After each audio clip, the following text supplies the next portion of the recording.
El pasado 1 de marzo se conmemoró un año del nuevo gobierno. El pasado 2 de marzo, como ustedes saben, el presidente de la República, Luis Lacalle Pou, compareció ante la Asamblea General, en la cual brindó un balance de lo actuado en ese año. En ese marco habló de varios temas, entre ellos, por ejemplo, el tema de la vivienda. Para eso estamos presentes aquí en nuestra federación con nuestro compañero, el secretario general, Gustavo González, a quien les damos las muy buenas tardes, Gustavo.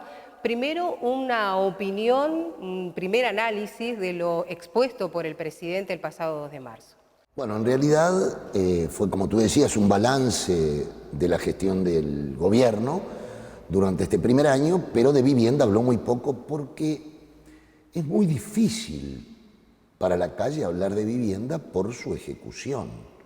Es decir, los oyentes y quienes nos pueden ver ahora tienen que ver que hubo dos recortes presupuestales. El primer recorte fue en marzo del 2020 y otro con la ley de presupuesto, lo que ha dejado sin fondos al Ministerio de Vivienda.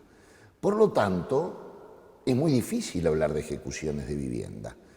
Él había dicho que iba a ser la prioridad la educación y la vivienda, pero no va a ser la prioridad porque el país, como ya lo ha dicho Fugman, carece de un Fondo Nacional de Vivienda y tenemos una partida presupuestaria escuálida.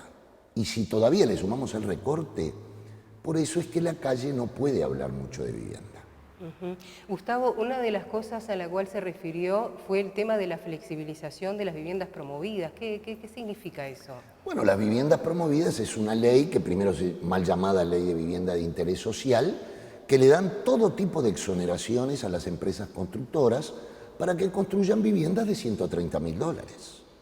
Entonces la pregunta que habría que hacerle al presidente es si él cree que la gente que compone el déficit habitacional cuantitativo en el país, que oscila entre 70 y 75.000, puede acceder a una vivienda de $130.000. Entonces lo que en realidad ha hecho la ley de vivienda promovida ha sido un gran negocio para la industria de la construcción. El último dato que teníamos del 19 por allí era que prácticamente en un año se había exonerado a $1.170 millones que deja de percibir el Estado por las exoneraciones que se le da al gran capital de la construcción. Por lo tanto, lo que tiene que pensar el presidente es que no va a abatir el déficit habitacional con viviendas de $130 o $150.000, porque nadie, ningún trabajador de este país puede acceder a una vivienda de ese carácter. Uno de los logros por el cual él también resaltó en materia de vivienda fue incluir dentro de la ley de urgente consideración el MEVIR urbano y que a su vez una de las patas sería flexibilizar como acceso a la vivienda el poder alquilar sin garantía. Bueno, eso él lo metió en la ley de urgente consideración, primero sobre el MEVIR. El MEVIR ha trabajado durante muchísimos años a nivel rural.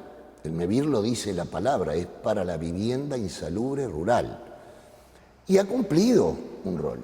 Ahora, ya su padre, el padre del actual presidente, que también fue presidente de la República, quiso esta idea de colocar el MEVIR ahora también a nivel urbano. Esto es un invento que no va a funcionar.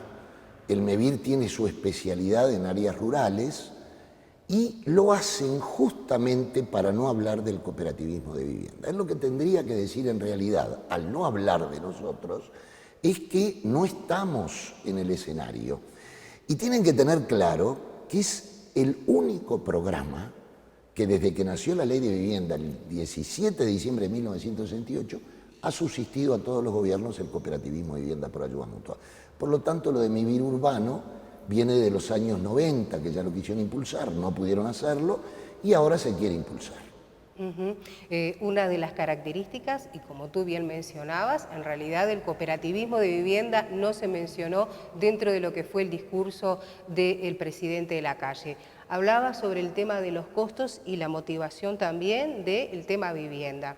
La ministra Irene Moreira habló sobre el tema de bajar los costos y explicaba de que una casa con materiales alternativos, tales como el barro, el plástico y demás, hablaba de que se abarataba y que las casas saldrían más o menos unos $1000. Ustedes mencionaban que el mismo saldría $910 el metro cuadrado cumpliendo el sistema, Gustavo. ¿Cómo es eso? Primero te voy a contestar la otra pregunta que me hiciste sobre el tema de los alquileres. Bien. ¿Alguien piensa en este país que un propietario va a alquilar una vivienda sin garantía? Esto es... Ni la Cámara Inmobiliaria, ya la Cámara Inmobiliaria en el semanario Búsqueda hace mucho tiempo dijo que esto lo veía muy poco probable, porque es muy difícil que un propietario no exija garantías. Por otra parte, no necesitaba de la LUC, porque cualquier propietario antes de la LUC, si quería alquilar sin garantía, lo podía hacer. Pero lo que no dice es que en la LUC se coloca el llamado desalojo exprés. En 5 días va a poder ser desalojada una persona y esa garantía es solo para el propietario. En realidad, el presidente de la República le está dando sumas garantías al capital de la construcción con la ley de vivienda promovida y ahora a los propietarios de vivienda para alquilar. Pero aquí los que van a quedar desnudos, al aire libre, a la intemperie, va a ser el inquilino. Esa es la única garantía que hay. En 5 días va a poder ser desalojado. Entonces el presidente de la República tiene que ser claro cuando se dirige al país. No puede decir como gran logro este tema de la garantía. Lo otro que ha dicho la ministra de Vivienda, bueno, nosotros nos tendríamos que alegrar, porque los únicos que hemos logrado construir por debajo de $1000 son las cooperativas de vivienda de ayuda mutua. Entonces, a la ministra nosotros en la próxima audiencia le vamos a decir que no busque más alternativas, que la alternativa ya está y es uruguaya, es el cooperativismo de vivienda. Ella se refiere a $2.200, fíjense, de la vivienda promovida, de la misma que el presidente de la República la dio en su discurso como un hecho extraordinario. Entonces tienen que reunirse ellos dos y ponerse de acuerdo. Esto es lo primero.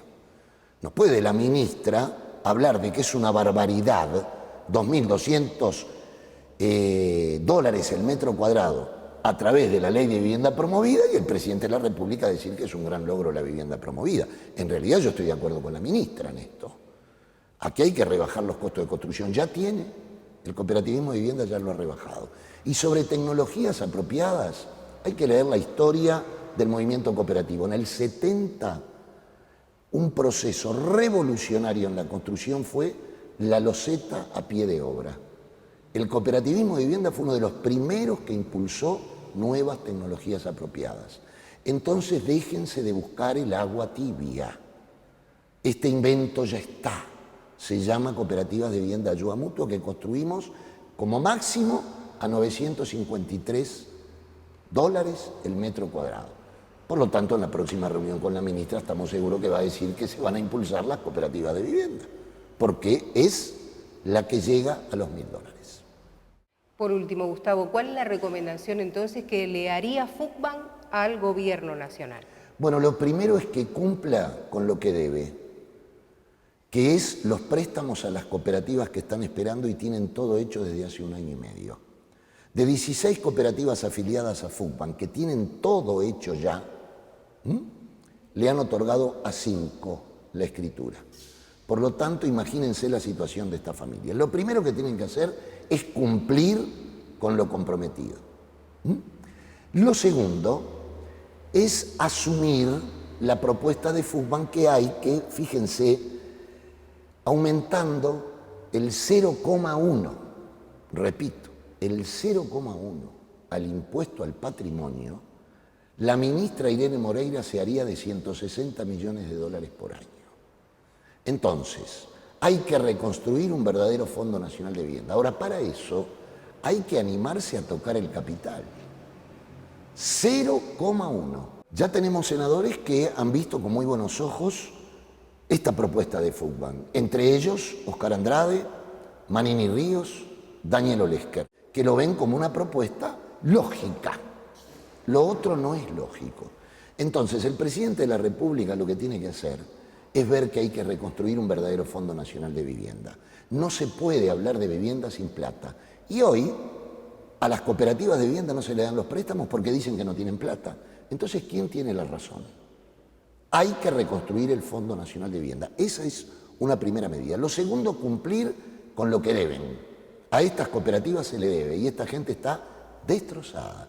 Imagínense nuestra gente construyendo el grupo, asambleas, reuniones, noche, día, tarde, llegan al sorteo, salen sorteados y luego no escrituran.